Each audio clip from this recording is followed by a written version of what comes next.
Jika ada game horor seperti ini, ia bisa membaca hal-hal yang paling ditakuti oleh alam bawah sadar pemain, lalu menciptakan situasi horor yang dipersonalisasi untuk setiap orang.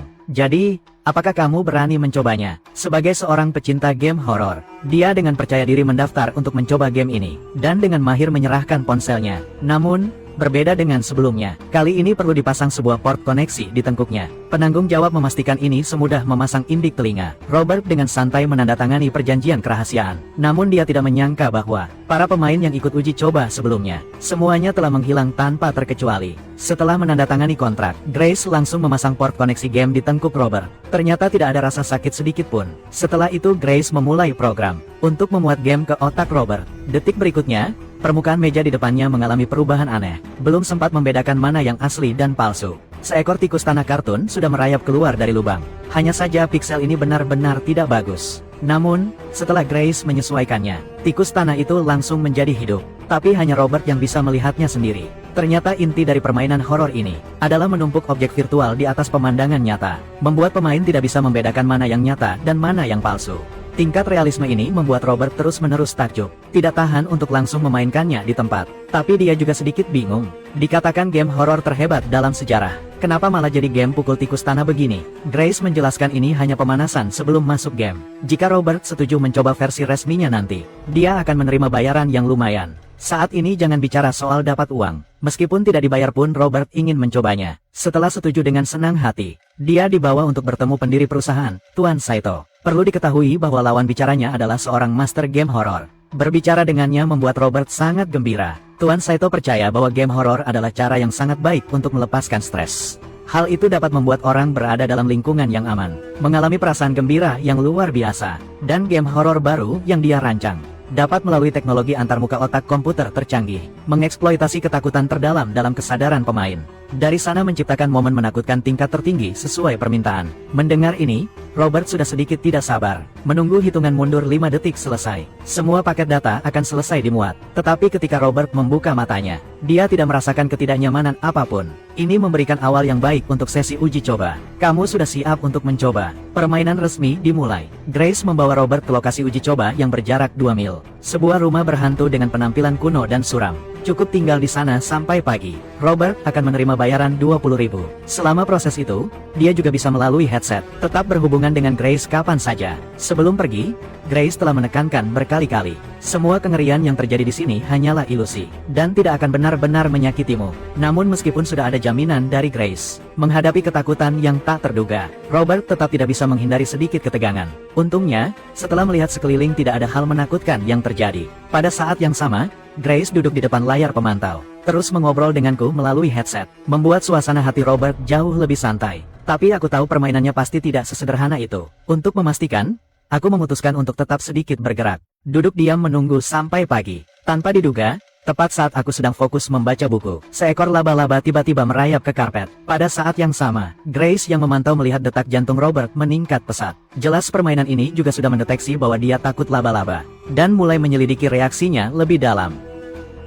Robert masih ingin berpura-pura tidak takut dan menginjak laba-laba itu sampai mati. Namun saat dia mengangkat kakinya, laba-laba itu sudah menghilang tanpa jejak. Setelah insiden kecil itu, Robert duduk kembali di sofa, bergumam bahwa permainan ini hanya sebatas ini saja. Tak disangka detik berikutnya, dia baru sadar rumah yang tadinya gelap gulita di lukisan dinding itu entah sejak kapan sudah menyala. Tak lama kemudian, sesosok bayangan muncul lagi di jendela. Saat Robert berbalik, orang itu sudah berdiri di depannya, membuat Robert terkejut ketakutan. Namun pria itu tertegun seperti patung, membuatnya sadar bahwa lawannya juga ilusi. Setelah tenang, Robert menyadari, wajah ini adalah wajah preman sekolah yang pernah menindasnya. Tampaknya permainan ini telah menemukan satu lagi ketakutan terbesarnya. Robert masih belum mau mengakuinya, tetapi gerakan mengangkat tangan untuk memukul mengungkapkan kebenciannya pada preman itu. Setelah melampiaskan amarahnya, Robert merasa sedikit lapar dan pergi ke dapur untuk mencari makanan. Tiba-tiba dia menyadari orang tadi bersembunyi di ambang pintu, siap melompat keluar untuk menakutinya. Lagi-lagi trik lama, Robert tidak bisa menahan keluhan. Tak disangka detik berikutnya, Robert ketakutan sampai hampir terbang ke langit, berseru bahwa permainan ini benar-benar ada sesuatu. Bisa menggabungkan laba-laba dan penguasa sekolah untuk menciptakan monster menyimpang seperti itu. Dia tidak bisa tidak curiga bahwa Grace sedang mengendalikan segalanya. Tapi pihak lain berkata, monster itu diciptakan oleh sistem berdasarkan ketakutan dirinya. Pada dasarnya itu semua hanya imajinasi Robert sendiri. Mendengar ini, Robert semakin ketakutan. Tuhan tahu apa lagi yang ada di dalam pikirannya. Tak disangka, tepat di saat genting, headsetnya tiba-tiba rusak. Dia dan Grace benar-benar kehilangan kontak. Ironisnya, tepat pada saat ini, tiba-tiba terdengar suara ketukan di luar. Robert sangat ketakutan. Apakah yang datang adalah teknisi perbaikan atau gelombang monster mengerikan yang baru? Melihat ketukan pintu yang tak berhenti, dia terpaksa mengumpulkan semua keberaniannya untuk membuka pintu. Dia dalam bahaya. Sunny. Robert tidak menyangka orang yang datang adalah pacarnya sendiri. Jelas ini juga ilusi yang diciptakan oleh game.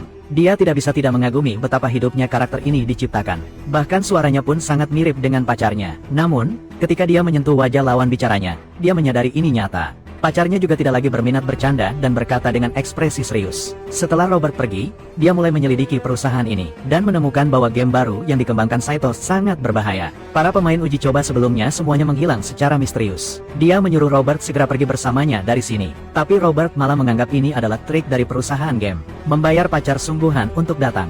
Hanya untuk mengacaukan pikirannya. Melihat pacarnya tetap bersikeras ingin membawanya pergi, Robert terpaksa membongkar kedoknya di depan umum. Hal-hal lain dikesampingkan dulu. Dia hanya bertanya bagaimana wanita itu bisa sampai di sini. Aku bisa melacakmu. Melacakku? Ya, ponsel bisa menampilkan lokasi teman. Benarkah? Cerita yang bagus. Tapi mereka mengambil ponselku dan meninggalkannya 1 kilometer dari sini. Pacar yang ketahuan itu langsung muram. Saat Robert sedang berpuas diri, ia melihat pacarnya mengeluarkan pisau tajam dan melangkah ke arahnya. Perubahan ini terlalu mendadak. Robert sedikit panik dan berbalik hendak lari. Tetapi ia terkejut oleh laba-laba berwajah manusia. Saat itu, rasa sakit yang hebat tiba-tiba menjalar dari belakang. Robert menatap pacarnya dengan terkejut. Tak kusangka dia benar-benar melakukannya. Yang lebih menakutkan adalah detik berikutnya. Pacarnya tiba-tiba menerjang, membuat pisau itu menembus bahunya. Robert ketakutan setengah mati, mengerahkan sekuat tenaga untuk melawan. Tak disangka saat sedang mengerahkan tenaga, wajah lawannya terkoyak. Melihat pacarnya berubah menjadi monster mengerikan, Robert ketakutan sampai tersungkur di tempat. Meskipun demikian, ia berhasil menekan lawannya ke ujung pisau tajam. Meskipun berhasil membunuh monster itu, namun rasa takutnya masih belum hilang. Tak disangka, saat Robert sedang berteriak, luka di tubuhnya dan pacarnya tiba-tiba menghilang. Ternyata semua yang terjadi barusan hanyalah ilusi yang diciptakan oleh permainan. Tapi rasa sakit yang nyata itu bagaimana menjelaskannya? Saat ini, komunikasi kembali normal. Ketika suara Grace kembali terdengar di headset, Robert seperti meraih jerami penyelamat. Segera menceritakan pengalaman aneh yang baru saja dialaminya. Tidak ada yang bisa menyakitimu. Tidak, dia adalah entitas. Tidak mungkin. Tapi dia nyata. Robert, kamu harus tenang. Aku tahu. Karena aku merasakannya. Oke, aku merasakan lengannya sangat hangat.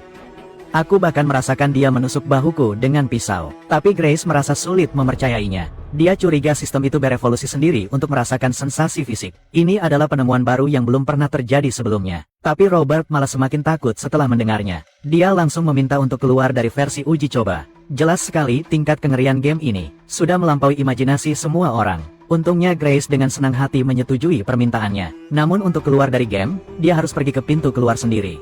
Robert dipandu oleh orang lain dan menaiki 81 anak tangga. Akhirnya dia sampai di atap yang dikatakan Grace. Namun, tepat sebelum memasuki ruangan, sebuah firasat buruk tiba-tiba muncul di benaknya. Pasti ada sesuatu yang mengerikan di balik pintu itu. Saat ini dia bisa merasakannya dengan jelas. Sistem itu sedang menggali ketakutan terdalamnya. Bisa jadi begitu dia membuka pintu, dia akan melihat ibunya tergantung. Ternyata, sejak ayahnya meninggal, dia sudah pindah dari rumah. Selama waktu itu, ibu meneleponnya berkali-kali. Setiap kali Robert dengan kejam menutup telepon. Namun rasa bersalah ini selalu membebani hatinya. Robert, aku janji padamu, ibumu tidak ada di sana. Sekarang buka pintunya.